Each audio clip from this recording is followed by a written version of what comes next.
परेशान तो रहूंगा ना पार्वती, आखिर एक बेटी का बाप जो ठहरा।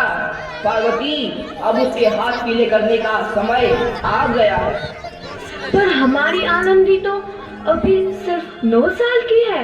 अभी तो उसके पढ़ने लिखने और खेलने कूदने के दिन हैं। देख पार्वती, लड़कियां पराया धन होती है और जितना जल्दी इन्हें घर से विदा कर दे उतना अच्छा है।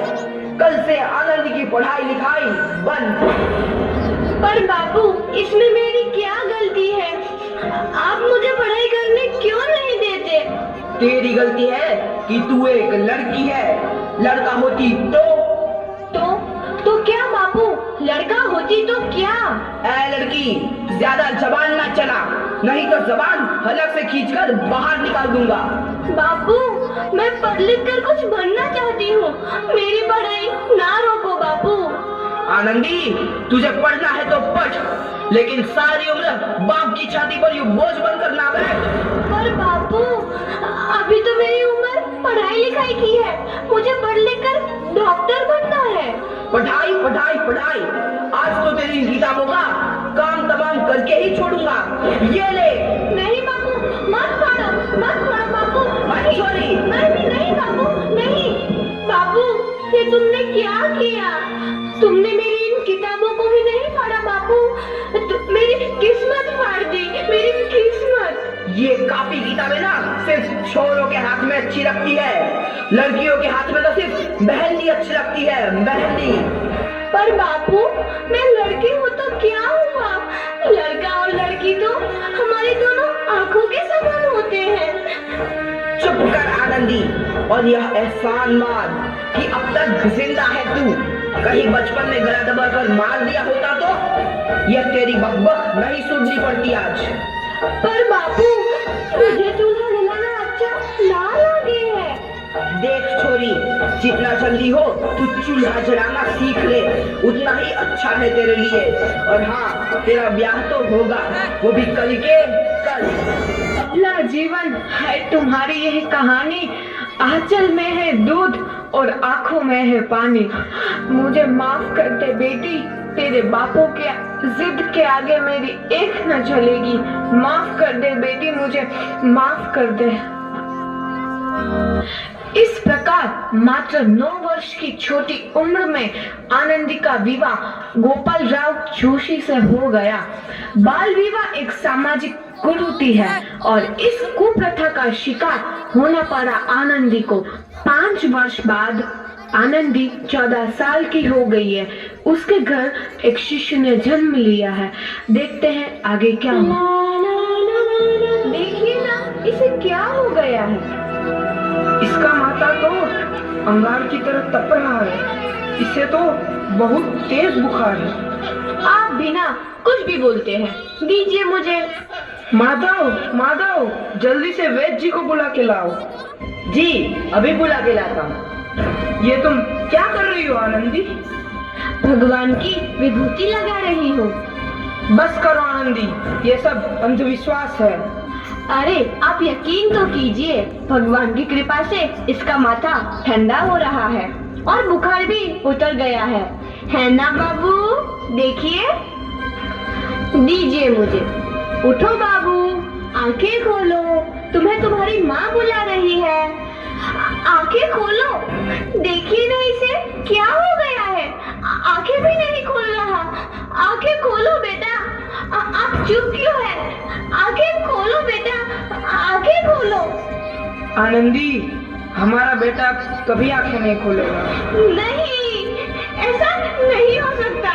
मेरे बेटे को मुझसे कोई नहीं छीन सकता, कोई नहीं छीन सकता। पागल मत बनो आनंदी। माधव,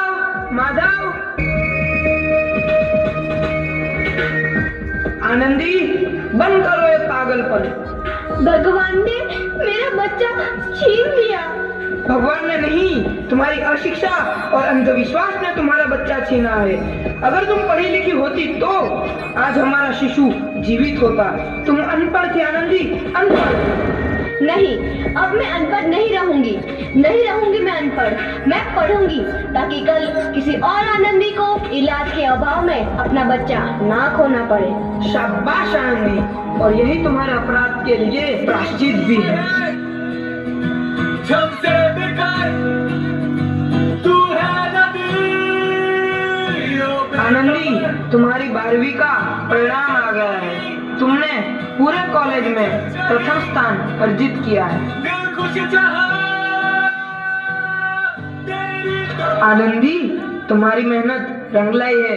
तुम्हें शिक्षा वृत्ति मिली है। ये लो तुम्हारे अमेरिका जाने की टिकट। मुझे शिक्षा वृत्ति मिल गई। मैं अमेरिका जा रही हूँ, पर ये सब मैं अकेले कैसे कर पाऊंगी? आनंदी, अपने आप को इतना कमजोर क्यों समझ रही हो? फिर इतना पढ़ने लिखने का क्या फायदा? तुम अभी गंवार की गवार नहीं हूँ मैं अब गवार।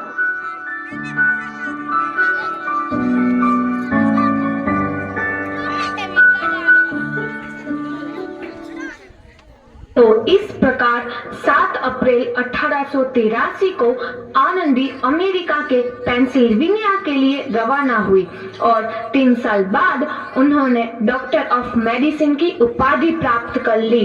इधर आनंदी के पिता की तबीयत बहुत खराब है। आगे क्या होता है देखते हैं। लगता है अब मेरे जाने का समय आ चुका है।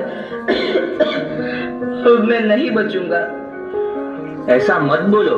शहर के सिटी हॉस्पिटल में अमेरिका से डिग्री लेकर कोई बड़ा डॉक्टर आया है। एक बार वहां चलकर दिखा लेते हैं। हाँ, सही बोला भैया। कम से कम दिल को तसल्ली तो मिल जाएगी। हाँ हाँ, चलो चलो जल्दी हॉस्पिटल चलते हैं।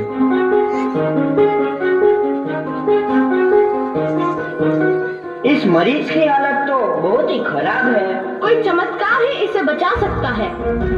ऐसा मत बोलो भाई। डॉक्टर साहब कब तक आ जाएंगे? लो आ गई डॉक्टर मैडम। डॉक्टर मैडम, जल्दी देखिए, मरीज की हालत बहुत ही खराब है।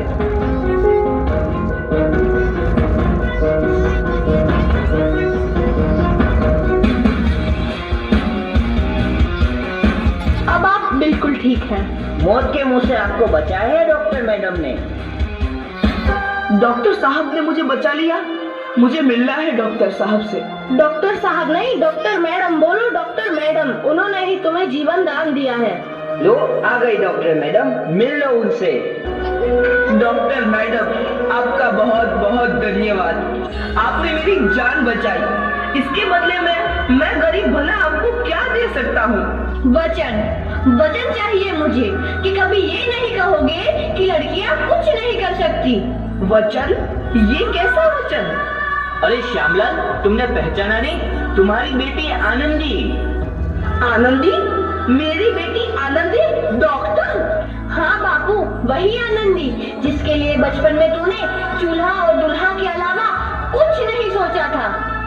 आनंदी, आनंदी मेरी बेटी, मुझे माफ कर दे। मैं तेरा गुनहगार हूँ बेटी।